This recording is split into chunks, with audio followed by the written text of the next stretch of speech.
ಸೌಹಾರ್ದತೆ ಬೆಳೆಯಬೇಕಾದರೆ ಧರ್ಮಗಳು ಹೇಳುವಂತಹ ಸಂದೇಶವನ್ನು ಹಂಚುವಂತಹ, ಧರ್ಮಗಳು ನೀಡುವಂತಹ ಸಂದೇಶವನ್ನು ಅರಿಯುವಂತಹ ಒಂದು ಪ್ರಯತ್ನ ನಡೆಯಬೇಕು.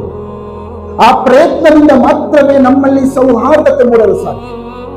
ಪರಸ್ಪರ ಅರಿತುಕೊಳ್ಳುವುದರಿಂದ, ಪರಸ್ಪರ ಆಶಯ ವಿನಿಮಯ ಮಾಡುವುದರಿಂದ, ಪರಸ್ಪರ ಸೌಹಾರ್ದತೆಯಿಂದ ವೇದಿಕೆಗಳನ್ನು ಹಂಚಿ ನಮ್ಮಲ್ಲಿ ಇರುವಂತಹ ಸಮಾನವಾದ ಅಂಶಗಳನ್ನು ಹುಡುಕುವುದರಿಂದ ಖಂಡಿತವಾಗಿಯೂ ಈ ಸಮಾಜದಲ್ಲಿ ಸೌಹಾರ್ದತೆಯನ್ನು ಬಿತ್ತಲು ಸಾಧ್ಯ. ಪ್ರವಾದಿ ಮುಹಮ್ಮದ್ ಸಲ್ಲಲ್ಲಾಹು ಅಲೈಹಿ ವಸಲ್ಲಮರ ಬಹುದೊಡ್ಡ ಕೊಡುಗೆ. ಪ್ರವಾದಿ ಮುಹಮ್ಮದರು ಕೇವಲ ಒಬ್ಬ ಧಾರ್ಮಿಕ ಗುರುವಾಗಿ ಮಸೀದಿಯಲ್ಲಿ ಮಾತ್ರವೇ ಕುಳಿತುಕೊಂಡಂತಹ ಒಬ್ಬ ಧಾರ್ಮಿಕ ಗುರು ಆಗಿದೆ. ಪ್ರವಾದಿವರಿಯರು ಒಬ್ಬ ಸಮಾಜ ಸುಧಾರಕರಾಗಿ ಸಮಾಜದಲ್ಲಿ ಇರುವಂತಹ ಎಲ್ಲಾ ರೀತಿಯ ಅಸಮಾನತೆಗಳನ್ನು ಸಂಪೂರ್ಣವಾಗಿ ಬೇರು ಸಮೇತ ಕಿತ್ತು ಹಾಕುವಂತಹ ಪ್ರಯತ್ನ ಮಾಡಿದರು. ಪ್ರವಾದಿಯವರು ಕಟ್ಟಿದಂತಹ ಒಂದು ಮದೀನಾ ಸ್ಟೇಟ್ ಇತ್ತು. ಆ ಸ್ಟೇಟ್ನ ಸಂವಿಧಾನದಲ್ಲಿ ಮಾನವೀಯ ಮೌಲ್ಯಗಳನ್ನು ಅವರು ಎತ್ತಿ ಹಿಡಿಯಿತು. ಮಾನವ ಹಕ್ಕುಗಳನ್ನು ಬಹಳ ಸ್ಪಷ್ಟವಾಗಿ ಅದರಲ್ಲಿ ಉಲ್ಲೇಖ ಮಾಡ್ತಾರೆ.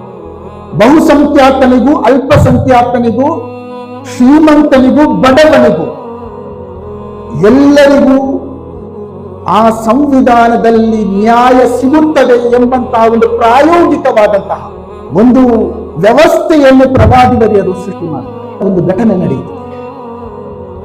ಸ್ವತಃ ಅವರ ಆಪ್ತ ಅನುಯಾಯಿ, ಬಹಳ ಆಪ್ತ ಅನುಯಾಯಿ ತನ್ನ ಕೈ ಕೆಳಗೆ ಇರುವಂತಹ, ಅಂದರೆ ಕಾರ್ಮಿಕನಿಗೆ ಒಂದು ಪದ ಪ್ರಯೋಗವನ್ನು ಮಾಡ್ತಾರೆ. ನೀನು ವಿದೇಶಿ ಮಹಿಳೆಗೆ ಹುಟ್ಟಿದ ವ್ಯಕ್ತಿ, ಅಂದರೆ ನೀನು ಇಲ್ಲಿಯವನಲ್ಲ, ಈ ನೆಲದವನಲ್ಲ, ಅರೇಬಿಯಾದವನಲ್ಲ, ನೀನು ಪರಕೀಯ. ದೆಮ್ ಅಂಡ್ ಅಸ್, ಈ ಧ್ರುವೀಕರಣದ ಭಾಷೆಯನ್ನು ಉಪಯೋಗಿಸಿದಾಗ ತನ್ನ ಆಪ್ತ ಅನುಚರನನ್ನು ಕರೆದುಕೊಂಡು ಪ್ರವಾದಿ ಹೇಳುವಂತಹ ಒಂದು ಮಾತಿದೆ. ಇನ್ನಕ ಇಮ್ರುಉಂ ಫೀಕ ಜಾಹಿಲಿಯ, ನಿನ್ನಲ್ಲಿ ಅಜ್ಞಾನ ಕಾಲದ ಸಂಸ್ಕೃತಿ ಇನ್ನೂ ಜೀವಂತವಾಗಿದೆ. ನಿನ್ನಲ್ಲಿ ಅಜ್ಞಾನ ಕಾಲದ ಆ ಮನಸ್ಥಿತಿ ಇನ್ನೂ ಕೂಡ ಇದೆ, ಬಾಕಿ ಇದೆ. ಆ ಮನಸ್ಥಿತಿಯನ್ನು ಬಿಡದೆ ನೀನೊಬ್ಬ ಪರಿಪೂರ್ಣ ಮುಸ್ಲಿಮರಾಗಲು ಸಾಧ್ಯವಿಲ್ಲ.